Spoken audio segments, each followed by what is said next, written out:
Tonight we are starting to read Roald Dahl's fantastic Mr. Fox.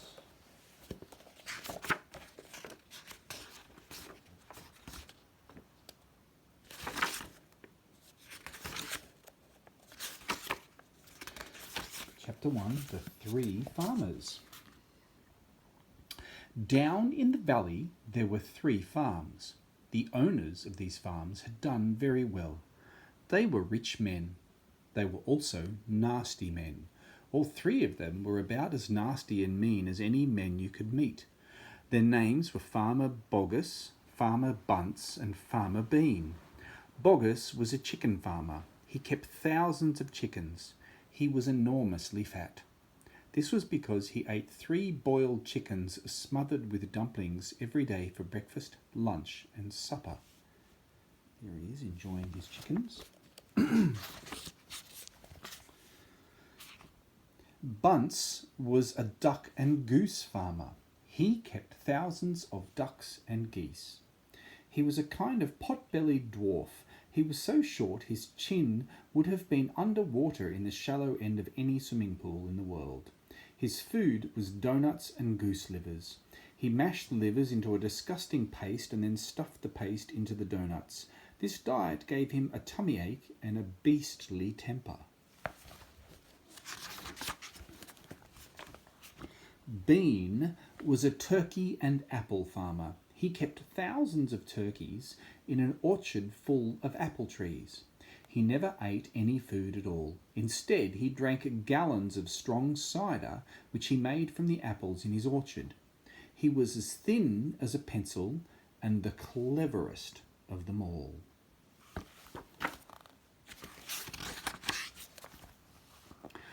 Boggis, Bunce, and Bean, one fat, one short, one lean. These horrible crooks, so different in looks, were nonetheless equally mean. That is what the children round about used to sing when they saw them. Chapter 2, Mr. Fox. On a hill above the valley there was a wood. In the wood there was a huge tree. Under the tree there was a hole. In the hole lived Mr. Fox and Mrs. Fox and their 4 small foxes.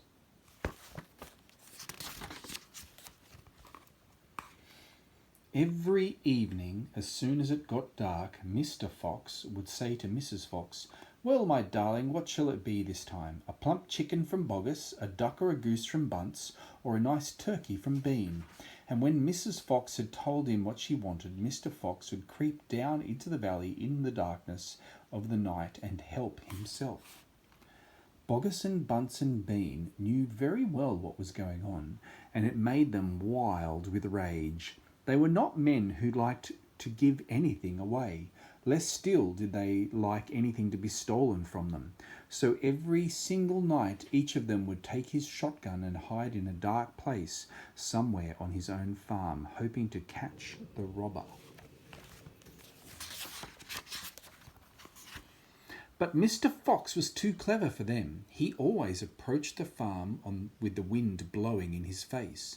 And this meant that if any man were lurking in the shadows ahead, the wind would carry the smell of that man to Mr. Fox's nose from far away. Thus, if Mr. Boggis was hiding behind his chicken house, number 1, Mr. Fox could smell him out from 50 yards off and quickly change directions, heading for chicken house number 4 at the other end of the farm. "Dang and blast that lousy beast," cried Boggis. "I'd like to rip his guts out," said Bunce. "He must be killed," cried Bean. "But how?" said Boggis. "How on earth can we catch the blighter?" There's that sneaky fox. How on earth, indeed. Bean picked his nose delicately with a long finger. "I have a plan," he said. "You've never had a decent plan yet," said Bunce. "Shut up and listen," said Bean. "Tomorrow night we will all hide just outside the hole where the fox lives. We will wait there until he comes out, then bang! Bang, bang, bang!" "Very clever," said Bunce. "But first we shall have to find the hole." "My dear Bunce, I've already found it," said the crafty Bean. "It's up in the wood on the hill. It's under a huge tree." Chapter 3, The Shooting. "Well, my darling," said Mr. Fox, "what shall it be tonight?" "I think we'll have duck tonight," said Mrs. Fox. "Bring us 2 fat ducks, if you please, one for you and me and one for the children." "Ducks it shall be," said Mr. Fox. "Bunce's best." "Now do be careful," said Mrs. Fox. "My darling," said Mr. Fox, "I can smell those goons a mile away. I can even smell one from the other. Boggis gives off a filthy stink of rotten chicken skins. Bunce reeks of goose livers, and as for Bean, the fumes of apple cider hang around him like poisonous gases." "Yes, but just don't get careless," said Mrs. Fox. "You know they'll be waiting for you, all 3 of them." "Don't you worry about me," said Mr. Fox. "I'll see you later." But Mrs. Fox would not have been quite so cocky. Mr. Fox would not have been quite so cocky had he known exactly where the 3 farmers were waiting at that moment. They were just outside the entrance to the hole, each one crouching behind a tree with his gun loaded. And what is more, they had chosen their positions very carefully, making sure that the wind was not blowing from them towards the fox's hole. In fact, it was blowing in the opposite direction. There was no chance of them being smelled out. No. There they are. Mr. Fox crept up the dark tunnel to the mouth of his hole. He poked his long, handsome face out into the night air and sniffed once. He moved an inch or 2 forward and stopped. He sniffed again. He was always especially careful when coming out from his hole. He inched forward a little more. The front half of his body was now in the open. His black nose twitched from side to side, sniffing and sniffing for the scent of danger. He found none, and he was just about to go trotting forward into the wood when he heard, or thought he heard, a tiny noise, a soft rustling sound as though someone had moved a foot ever so gently through a patch of dry leaves. Mr. Fox flattened his body against the ground and lay very still. His ears pricked. He waited a long time, but he heard nothing more. It must have been a field mouse, he told himself, or some other small animal. He crept a little further out of the hole, then further still. He was almost right out in the open now. He took a last careful look around. The wood was murky and very still. Somewhere in the sky the moon was shining. Just then his sharp night eyes caught a glint of something bright behind a tree not far away.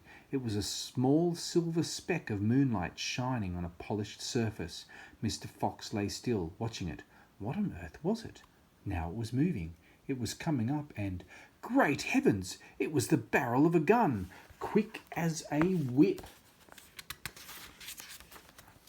Mr. Fox jumped back into his hole, and at that same instant the entire woods seemed to explode around him. Bang, bang, bang, bang, bang, bang. The smoke from the 3 guns floated upward in the night air. Boggis and Bunce and Bean came out from behind their trees and walked toward the hole. "Did we get him?" said Bean. One of them shone a flashlight on the hole, and there on the ground, in the circle of light, half in and half out of the hole, lay the poor, tattered, blood-stained remains of Fox's tail. Bean picked it up. "We got the tail, but we missed the fox," he said, tossing the thing away. "Dang and blast," said Boggis. "We shot too late. We should have let fly the moment he poked his head out." "He won't be poking it out again in a hurry," Bunce said. Bean pulled a flask from his pocket and took a swig of cider. Then he said, "It'll take 3 days at least before he gets hungry enough to come out again. I'm not sitting around here waiting for that. Let's dig him out." "Ah," said Boggis, "now you're talking sense. We can dig him out in a couple of hours. We know he's there. I reckon there's a whole family of them down that hole. Then we'll have the lot of them," said Bean. "Get the shovels."